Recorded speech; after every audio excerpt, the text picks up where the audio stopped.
Hello, welcome back to the Better Everyday Podcast. John Mitchell and Darren back with you today. Darren, it's getting cold. You know, I walked this morning, John, and it was, I don't know, mid-40s. Okay. Misty morning. The geese were on the pond, and there was some mallard ducks, and the leaves are mostly off the trees. And it's just like, God, I love fall in Indiana. It's real nice. It goes from, isn't that beautiful, to I think I'm going to freeze. That's when I leave. Yeah, and it's exactly right. It could be 12 hours it takes to get from one of those to the other. But it's fantastic. I mean, Indiana is beautiful right now. It really is. It really is. And, if you live in Bloomington, you also have a lot of sports teams to follow all of a sudden. And, it's been good. Indiana football is fantastic at the moment. It's been good. You think about that walk you took this morning with the geese and the mist and all of that. And took pictures too. See, I mean, you get this moment, and I know you're to the point in your life where you get this pretty much every day, or at least you're trying to make it a goal. Yeah, that's the goal. I think our topic for today, is maybe a result of not getting that, and that is this feeling that we get our heads so deep into both our lives and our work that we forget to look at the bigger perspective. And I almost think of it like context. What context are we living in? When I'm talking to Reese and trying to be a good parent, what is the context? Not just what do I believe it means to be a good dad and how do I raise my son, but in what world and for what reason and for what end? Same thing with our businesses. It's easy to just put your head down and do what you did yesterday and miss the context. And I think there's a lot lost when we have our head down in the micro and ignore the macro. I've been thinking a lot about that because I've talked about it lately, John. There's been so many macro things that I think that I saw, sort of. I think back to when Apple launched and I bought one of the first Macs. Yeah. Super early. And I was in college and it was like $2,500, which was $2,000 more than my car. That's what I was going to say. Yeah, that's a nice car then. Right. Yeah. And my Ford Fiesta, by the way. But, I knew it was going to be something, but I didn't do anything about it. I couldn't see it completely in a macro perspective, but I knew it was going to be something, but, it just sort of passed me by. And I think about, just across history, how many revolutions, evolutions, whatever you want to call it, big picture things that you can tell this is going to change the world. Yeah. I was fortunate enough to buy Root.com. Oh my gosh, that was a big move. That was a good move. That was a real good move because Root Insurance wanted it real bad. They did. We won't say how bad, but it was real bad. They did want it. But I knew domains were going to be a thing, and I bought that early on. Yeah. I had no idea, but I thought it was going to be a thing, so I actually did invest. Yeah. And at that time, I invested $12,000, which was... That was a lot at that time, and this is 20 years ago, especially to me. Yeah. And, it turned out to be a good investment, but it was one of those things that so often, we're just so busy that we miss. We're so into the micro day-to-day of stuff, we miss the macro components of that. I think about it right now for the tax and accounting profession as an example.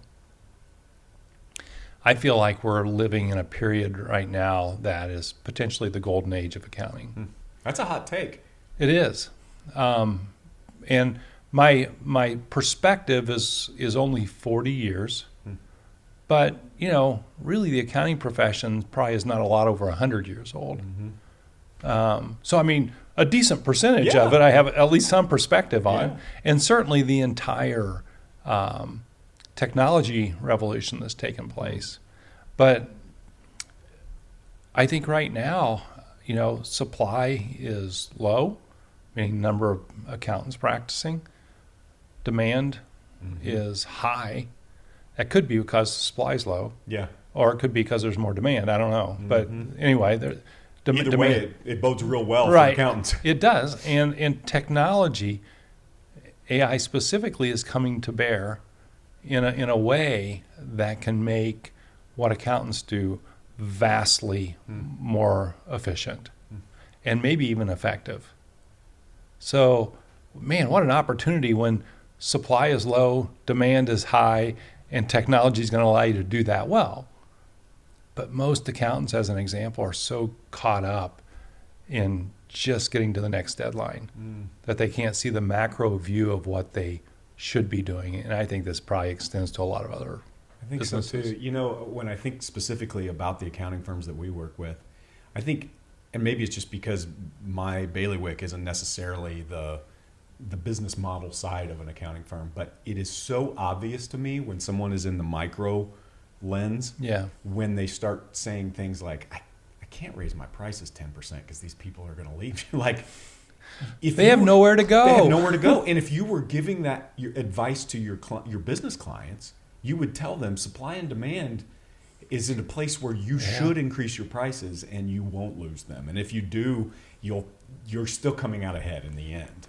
You know what I think about when I look again at the accounting profession, and our listeners are not all in the accounting profession, so you can think about it from the world that you live in. Yeah. But if supply was low in something, whatever it is, and demand was high, and there was technology that could help you be more efficient and effective and create leverage, what would you do? Mm-hmm. And there's probably a window. It's like if you knew Apple stock was going to be, well, better yet, if you knew NVIDIA stock let's be even was more going to be temporary. What it is today. What Right. are they? I think I heard yesterday they're worth $4.5 trillion. Yeah, It's unbelievable. I remember when Apple was going to be $1 trillion company, you were thinking like, you can't even put a T in front of something. And now NVIDIA's where it's at. Yeah. And but if you knew that, you would be like, oh, that's fantastic. Now it's easy for us to look back and say, wow, I should have bought NVIDIA stock. Yeah. But I'm thinking about the tax and accounting space. We see what's happening. You can see it. So if you can see something, what should you do? So what keeps you from it? Like I think about, I guess I'll answer that question in one way at least. I think about the time I've spent with you. You seem to have the ability to take risks, either verbally or financially or whatever it is, and not be so, I guess, caught up in the risk itself. I think about not everything you've predicted has come true. Not yet. Not yet. I think about, most of the things, no. I mean, I think about blockchain. There was a time we were talking about blockchain as something, and I think it is. Yeah. It is a big deal at the bottom of everything. Yeah. But it didn't impact us at a consumer level that we were aware of, right? We thought this was going to change consumption, everything. Totally agree. Trade completely. Still might someday. Yeah. But I think back on that, and I don't think that was a miss. I don't think you missed it by telling everybody you need to be paying attention to blockchain. In my mind, I'm always afraid I'm going to miss. I'm afraid I'm going to miss what's in front of me for something that's way out. And I think part of that is the risk tolerance. Part of it is anxiety and being consumed by the thing that is so far in the weeds that we miss the bigger picture. And I think about this a lot with accounting firms. You take someone who was probably a very good technician in the earliest stages. They got to this because they were a great technician, and somebody said, "You're a really good technician. We should give you more." And then you should lead a firm. Eventually, then we say, "You're really good at putting your head down. We should have you put your head up and lead a firm." And so now you end up with people who don't feel like they do look ahead. Their job is to look down at the numbers in front of them. Yeah. How do you begin to shift your personality, your risk tolerance? What is it that we need in order to pull our heads up and see in front of us? I think Michael Gerber had, one of the biggest impacts on my thinking. And Michael wrote the E-Myth book. Mm-hmm. And, the E-Myth stands for entrepreneurial myth, for those who don't know. And he wrote that, gosh, I'm going to guess that was 35 plus years ago. At least. At this point. Because by the time I read it, it was on a lot of bookshelves. Yeah. I don't know if you know this, but there's one for accountants too. I've heard that. But Michael helped me understand what it was like to look at something from a business perspective, which is who, what, how you do things, putting processes in place, just looking at the business aspect of something. And that allowed you to sort of step back from something. Yeah. In that particular book, he talks about Sarah's Bake Shop, and Sarah's all caught up in baking, and then the business consumes her. But right now, if you're a tax and accounting professional, if you could step back and look at this and say, "Wow, there's huge demand for 1040 tax return preparation." Yeah. Right. It seems we don't talk to a firm that doesn't experience this. Totally. Would you agree? Absolutely. Yeah. So huge demand for that. There's a technology or set of technologies coming out that can make that vastly easier. Yeah. And increase your capacity by a lot. What should you do? Wouldn't you step back and want to create a system that took all the friction out of that and take on as much of that as you can? I mean, Starbucks wants to sell as much coffee, in the morning as they can, so they're staffed up ready for that. That seems to be what you should be doing right now as a tax and accounting firm. That's interesting. The whole conversation reminds me of, out of all the money I've spent on counseling in my life, I think I only remember one session. And the counselor said to me, what you have mentally is a linear problem, in that you're either living with regret and thinking about something you wish you'd have done differently or said differently, or you're living in anxiety, which is the future. So your life is either living backwards or living forwards. And the only thing you actually have for real is right now. And it's the one thing you're not living, because you're so consumed with either something you wish you'd have done differently or something that is coming that you're nervous about, that you're missing your life. And it's becoming a regret or an anxiety in a linear way. And you need to live now. It's when I listened to that Eckhart Tolle. Yeah. Power of Now. The Power of Now. And I honestly believe, Darren, that this is a conversation about the power of now. If I am so down in the weeds based on, hey, I screwed something up for a client and I have to think about it, or tax season is coming and I have to get this thing ready and I have to get this thing out, that I can't look up and realize, you know what? Tax season might be coming, but it's not guaranteed. And all I have is today. And I should read the paper. I should listen to that podcast, and I should look around me and go, what is the context for the life that I'm living right now? Not just how do I survive? An animal looks at today and goes, what food is in front of me and how do I live? A human looks at today and goes, what is the context by which I can thrive? And when we are thinking about the past or the future, or just trying to get deep into the weeds to survive the day, we miss the thing that makes us human, which is the ability to live right now. Yeah. And that's the quote from The Office that we both talk about. How do you know that you're in the good old days when the good old days are happening instead of afterward? Yeah. I mean, right now, if I think we're actually really living in a unique time. I've got 65 years under my belt. So that's my only perspective. But this time feels more unique than any time I've experienced. And it feels unique because AI feels like it's impacting everything. Yeah. The amount of investment that's going into that, what's going on with NVIDIA as an example. I mean, it's affecting everything. And so there's going to be this huge set of shifts that are taking place. At the same time, there's all this noise that's being created. And it feels like a time to me where people want the good old days. They want relationships. They want humans in their life. They want experiences. And because so much of AI is fake, it's just stuff.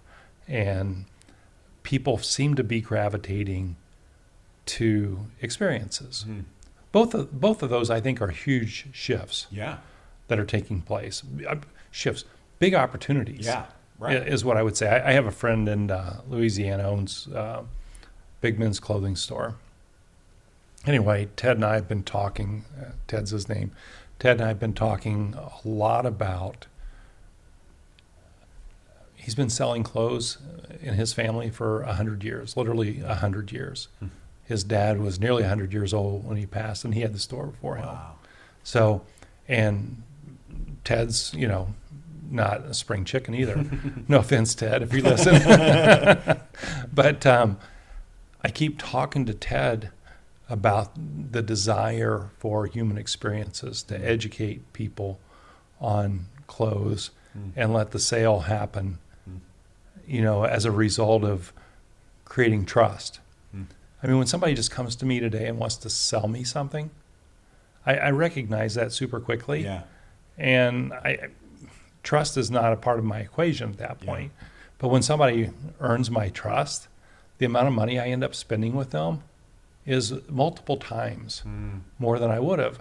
And to me, whatever business you're in right now, to recognize that human behavior seems to be shifting in that direction. I mean, I think about better every day. Yeah. We're in the business of interacting with humans on a daily basis. And I mean, you can just feel that. Yeah. Don't you think? I do. That's a different podcast, but the trust thing I think is so huge right now. And I think I just heard an analogy about trust. You know how I love these analogies, that we like to hope that trust is like a bucket that we can dump on someone and they all of a sudden trust us. But in reality, trust is built with an eyedropper, and it's one drop, one little drop at a time. And now it can be dumped out in a bucket with the wrong move. Right. But it's earned one drop at a time. And I think the pandemic made us realize how much we miss building those individual eyedroppers of trust and how important it is to the life that we live and the business that we do and all of that. I think right now the question is, I mean, if I am, my head's down in the weeds, I resonate with this video or this podcast today, and I go, Darren, how do I look up? How do I get the context? How do I recognize the good old days while they're happening? What do I do? Is it habits? Is it distractions? What is it that I can do to pull my head up and see differently? I mean, for me, I start with walking in the morning. Yeah. It kind of gets my blood flowing, clears my head, watch the geese swim across the pond or fly in and crash into it or whatever. But I think right now, I think a macro view is to step back and see what are the big shifts taking place. Mm-hmm. There's not going to be like 100 of them or something. Yeah. It's going to be like, oh, AI is a thing. Whatever business you're in, financial services, tax and accounting, running coffee shops, AI is a thing. May not affect coffee shops that much, but then again, maybe it does in some form or fashion. But human connection that people are craving right now probably affects everybody. It does. And so looking at your business, I think stepping back and seeing what the big shifts are. Those are the two that like really scream at me right now, is that, there's this huge technology shift and there's this big craving for human connection. Yeah. I feel it in everything that I do, and I feel it from other people. Mm-hmm. And I think recognizing that those are two big shifts taking place, then asking yourself the question, what should I be doing to create something wonderful out of this? Yeah. So if it's tax and accounting that you're doing, I mean, that big shift around tax and AI and the ability to increase capacity, I would probably embrace that right now and say, how should I be doing this But if the other big shift is human connection, how can I do this in a way with human connection? Let technology do its part, me do my part, or our team do our part, and create something way better than we would had we not thought about this. You can keep cranking along doing the tax returns that you do. Keep turning away the 100 tax returns or whatever that come to you because you're too busy. Or you can embrace this shift that's taking place and look at the whole business from a different perspective. You mentioned two of them. I'd like to add one more. I think there is an increase, and maybe it's because of the human experiences shift, but I think there's an increased awareness and importance of emotional intelligence in the people around us. And, I see it in the accounting firms that we are working with on a daily basis. Who I'm hiring is changing. I used to look for a CPA. I used to look for somebody who just graduated with an accounting degree. Yeah. Now the first question I ask is, can they carry on a conversation? Is this person fun to work with?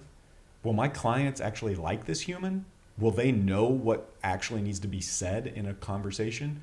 And I think that's a really interesting trend, partially, especially in a world where it's hard to find accountants. It's hard to find CPAs. It's going to be increasingly difficult to find people who look like traditional accountants looked. We should be thinking about the trends that are going around right now. EI is greater than AI. Our emotional intelligence is even bigger than the shift around AI because it's surfacing the things that humans see in each other and the awareness that we have. Risha, my wife, works at your old accounting firm, and they just hired a kid who is a really smart kid. He has a little bit of a finance background. He's at IU, just smart, funny, fun. His interview was 6 minutes. They didn't ask him about his skill set, didn't ask him about his resume.